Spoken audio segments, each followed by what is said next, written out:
Ya sempat berseteru tapi sekarang memang sudah berdamai. Tapi apakah dampak hubungan tidak harmonis ini ada pada wibawa pemerintah? Kita akan membahas hal ini bersama dengan Mas Pumpida Hidayatullah, mantan jubir kampanye JK dan juga politisi Golkar. Selamat pagi.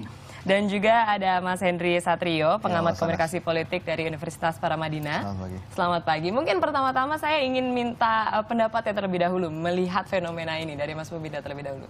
Kalau saya sih secara objektif menilai ini sebenarnya nggak ada sesuatu hal yang besar ya. Dalam artian ini hanya suatu perbedaan pendapat di dalam menilai suatu masalah gitu. Tapi sayangnya memang ini kemudian muncul di publik dan kemudian dieksploitir gitu oleh komunitas sosial media gitu kan, yang akhirnya jadi seolah-olah ada perseteruan yang luar biasa gitu. Sebenarnya kalau dilihat dari esensi atau objektivitas daripada apa yang disampaikan Bang Rizal maupun Pak JK, dua-duanya benar dalam esensi. Proyek misalnya 35.000 megawatt itu bukan sesuatu yang realistis, itu benar gitu, bukannya sesuatu yang salah. Tapi Pak JK juga benar, 35.000 megawatt itu memang harus dibangun karena itu adalah suatu urgensi. Karena bagaimanapun juga demand daripada listrik kita itu seperti parabolik gambarnya gitu ya. Tapi pembangunannya agak sedikit linier gitu. Jadi nggak akan pernah ketemu. Bayangin kalau misalnya 20-30 tahun ke depan ini akan jadi diverge gitu. Kalau tidak kemudian terjadi percepatan-percepatan. Istilahnya Pak JK itu bukan yang percepatan daripada pembangunan.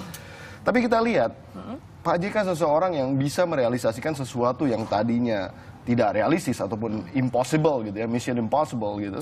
Ternyata seperti misal konversi minyak tanah ke gas, orang bilang nggak mungkin.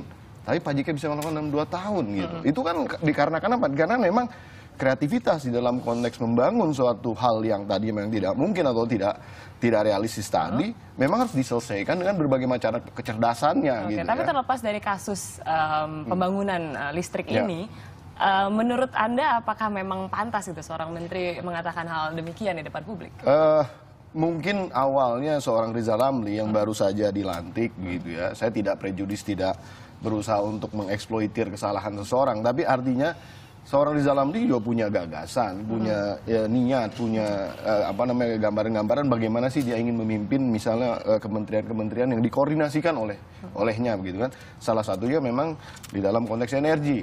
Nah, mungkin salah satu yang dia ingin fokus untuk sebenarnya yang masalah ini mungkin kita harus secara realistis melihatnya bagaimana secara baik bisa terimplementasi. Karena memang bagaimanapun juga kalau misalnya Bang Rizal dulu merefer pada yang 10.000 megawatt zaman Pak SBY dulu kan sebenarnya tertahan bukan karena Pak JK nggak mampu melanjutkan, tapi karena Pak JK tidak masuk di pemerintahan di periode SBY yang kedua begitu. Jadi artinya sebenarnya tidak ada masalah juga di dalam konteks itu, nggak perlu diperdebatkan itu gagal gitu sebenarnya. Tapi karena tidak dilanjutkan aja gitu sebenarnya. Baiklah, kalau dari Mas Henry gitu melihat apa yang terjadi fenomena ini, terlepas dari memang mungkin banyak kasusnya itu seperti apa, tetapi memang gaya berkomunikasi politik itu sepertinya ada kesalahan begitu di sini. Kalau menurut Anda? Saya agak kurang setuju juga kalau Mas Pumpida tadi bilang ini bukan masalah besar. Mungkin hampir besar lah dan cukup mengagetkan juga. Hampir ini besar, kalau Bang Ahmad senang soalnya kalau yang beginian. Bukan, tapi ini kan, tapi harusnya something yang harusnya secara internal saja diutarakan. Saya setuju juga yang disampaikan Pak Rizal Ramli esensinya betul juga. Pak JK juga ada betulnya gitu kan. Tapi yang dipertontonkan tuh jadi nggak betul juga. Kenapa? Karena kan akhirnya publik melihat, ini dalam istana nih ada faksi-faksi jangan-jangan nih. Ada ketidakkompakan di dalam, padahal kan sebelumnya di 14 Agustus lalu Presiden minta bahwa seluruh lembaga pemerintahan harus menjaga kekompakan. Gak lama kemudian udah mulai saut-sautan begini. Tapi ada satu hal yang menurut saya ini positif dalam sisi transparansi. Jadi artinya masyarakat melihat betapa terbukanya pemerintahan Jokowi saat ini dari sisi transparansi ke publik. Jadi ada informasi-informasi yang memang harus diperdebatkan, ya akhirnya diperdebatkan. Tapi memang sebaiknya ke depannya sebuah kebijakan itu dikritisinya di dalam istana saja. Nanti kalau sudah firm, sudah jadi baru dikeluarkan gitu. Nah, tapi saya juga tadi lihat Mas Teten juga malah jadi nambah kebingungan publik karena kok yang suruh ngasih tahu Pak Luhut gitu kan. Jadi ini gimana lagi sih? Mungkin di situ diuji koordinasi dan Enggak, komunikasinya. makanya ya itulah dia kan Pak Teten kan staf khususnya komunikasi, tapi buat apa dia ngomong ke publik? Tadi sudah dikasih tahu Pak Luhut untuk jangan membuat gaduh. Nah ini kenapa jadi Pak Luhut gitu? Jadi ada artis-artis lain juga nih yang tiba-tiba muncul gitu. Nah mudah-mudahan saya sih hal-hal ini tidak terjadi dan memang harusnya saat ini dijelaskan oleh pemerintah. Walaupun Pak Jokowi tadi sudah mengatakan bahwa proyek 35.000 ini tetap jalan, tapi kan ada question marks, ada pertanyaan di sana yang sebetulnya realistis atau tidak, seperti yang tadi Pak Pumida bilang, ya diutarakan saja, misalnya 35.000 dalam waktu berapa tahun gitu, sehingga semuanya jelas. Tapi ada satu lagi kan yang beredar di media sosial, kemudian di di pesan-pesan singkat itu pertanyaan tentang mengapa begitu ngotot untuk yang kasus yang pembelian Airbus. Karena dari satu sisi memang Garuda terus merugi, tapi ini mau ekspansi gitu kan.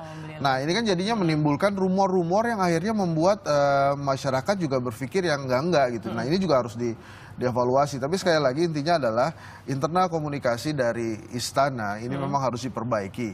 Dan jangan menyampaikan ke publik untuk hal-hal yang isinya setengah matang gitu. Sehingga ya itu tadi tiba-tiba muncul yang kasus case-case baru ini jadi lucu juga tuh tadi saya dengar loh. Saya malah baru dengar tuh yang Mas Teten bilang. Tapi kalau udah mateng udah nggak usah dimunculin lagi, orang publik bisa langsung tahu. Jadi itu jadi itu ya.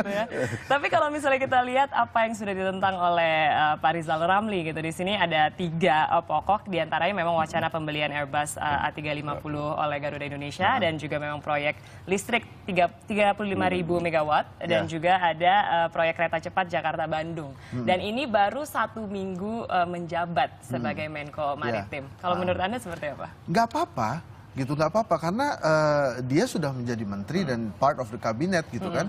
Jadi kalau misalnya memang ada yang tidak pas menurut beliau, ya silakan saja dikomentari karena menurut saya sebagai menteri ya, nggak cuma Pak Rizal Ramli, semua menteri di kabinet kerja ini memang harus saling mengkritisi gitu. Saya malah khawatir kalau misalnya kabinetnya itu setiap kali Pak Jokowi minta baik Pak, siap Pak, gitu kan ngeri juga. Itu naikin penerimaan negara ya, oh baik Pak, naikkan penyerapan anggaran, baik Pak, tapi baik-baiknya ini akhirnya nggak terrealisasi ya. ABS saja. Nah itulah makanya kan gini, satu lagi mungkin yang mungkin kan kabinet ini kadang-kadang ini lucunya begini, misalnya kayak kemarin surplus 320.000 ton tomat. Tomat itu kan nggak tiba-tiba dia ada gitu, 320.000 lagi. Ini kan pasti kelihatan, oh ini bunganya udah muncul, sebentar lagi dia akan panen. Harus diantisipasi juga dong sama menteri-menterinya. Nah ini kan enggak, jadi kadang-kadang kita melihatnya begini, lagi banjir, maka kita ngomong ini bagaimana caranya menanggulangi kebanjiran. Padahal udah banjir. Nanti begitu kemarau, kita ngomong lagi, gimana ya caranya supaya kemarau ini agak pendek. Jadi maksud saya harusnya diprediksi lebih lama, lebih dulu gitu sehingga pada saat kejadian itu udah beres gitu. Kan kalau sekarang 300 surplus misalnya 320.000 ton terus kemudian dibicarakan ya nanti pada saat deal udah busuk semua tuh tomat. Nah mungkin hal ini juga kejadian juga gitu. Kalau misalnya Airbus ini sudah plannya memang sudah jadi dilaksanakan jadi udah beres gitu. Jangan debat-debat lagi, jadi seru juga. Debat-debat malah juga menantang untuk berdebat langsung ke muka publik. Kalau menurut Mas Pumida seperti apa? Sebenarnya gini, kalau intonasinya kita dengarkan dengan baik, sebenarnya itu suatu hal yang lumrah aja ya. Karena yang ditujukan sebenarnya bukan ke Pak Yusuf Kalla, tapi juga siapapun yang men-challenge dia di dalam konteks gagasan 35.000 megawatt yang dia bilang tidak realistis itu.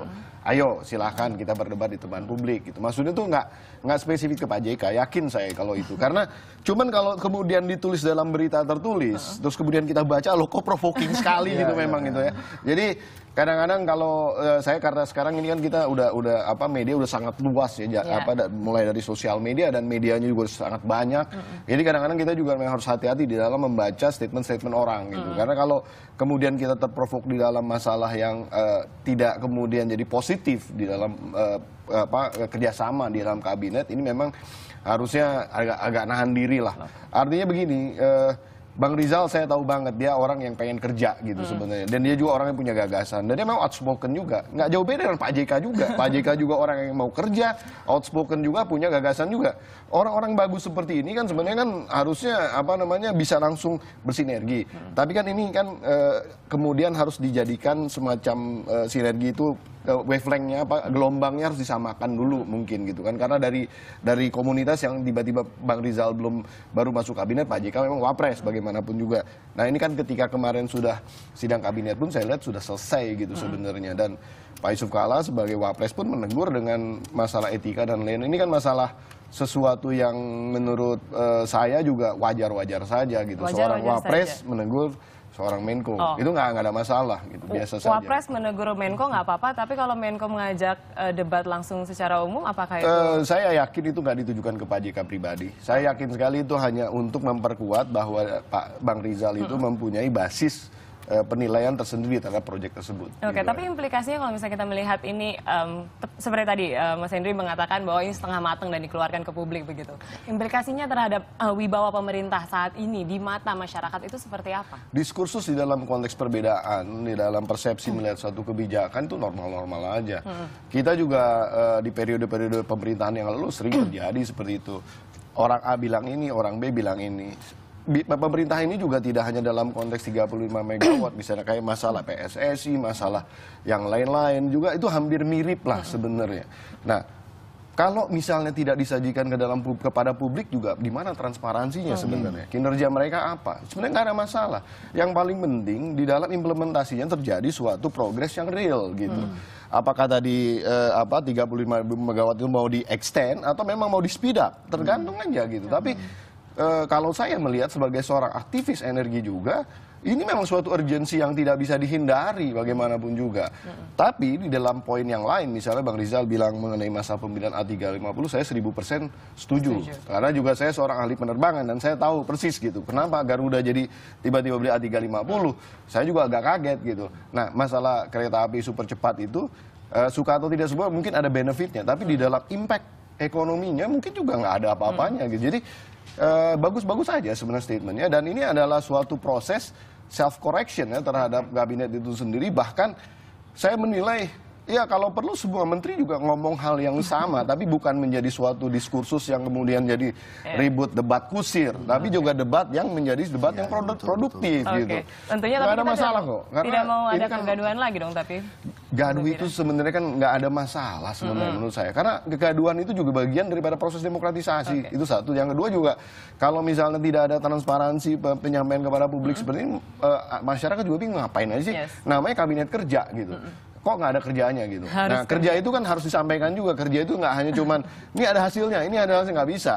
Tadi contohnya tomat tadi gitu. Kerja itu juga ada pembicaraan awal, ada semacam prediksi, ada perencanaan, ada kemudian implementasi, ada kemudian pengawasan dan lain-lain dan lain-lain. Ini harus diceritakan. Baik, kalau dari Mas Henry melihat implikasinya gitu terhadap wibawa pemerintah bagi masyarakat seperti apa?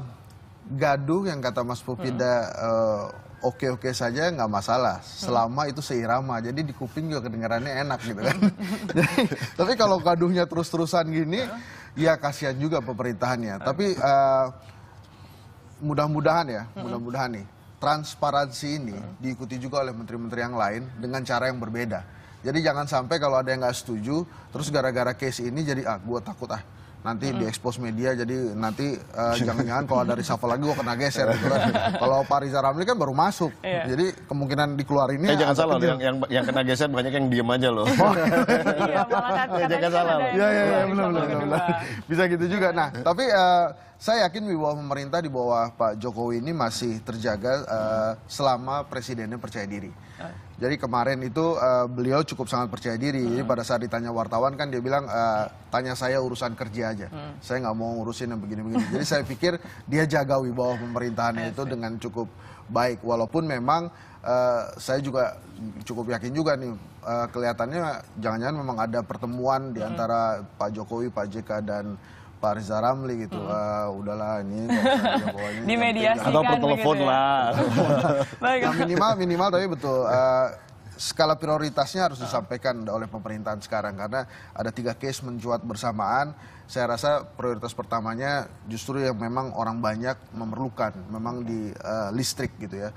Yang Airbus, kemudian yang kereta api cepat, saya rasa pemerintahan ini bisa lebih memilih lah mana yang lebih diutamakan gitu kan. Yang penting adalah target-target pembangunannya ini tercapai. Banyak loh, Nawacita dan Trisakti itu kan Betul.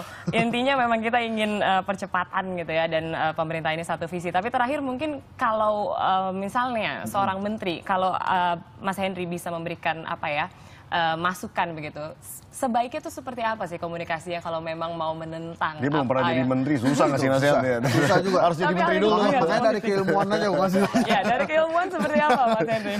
Enggak, begini sih, pada dasarnya kan memang berbicara itu kan hak semua orang. Tapi memang kalau dari tatanan kenegaraan, seorang menteri mungkin bisa memberikan kritikan-kritikan kepada pemerintah pada saat sidang kabinet saja.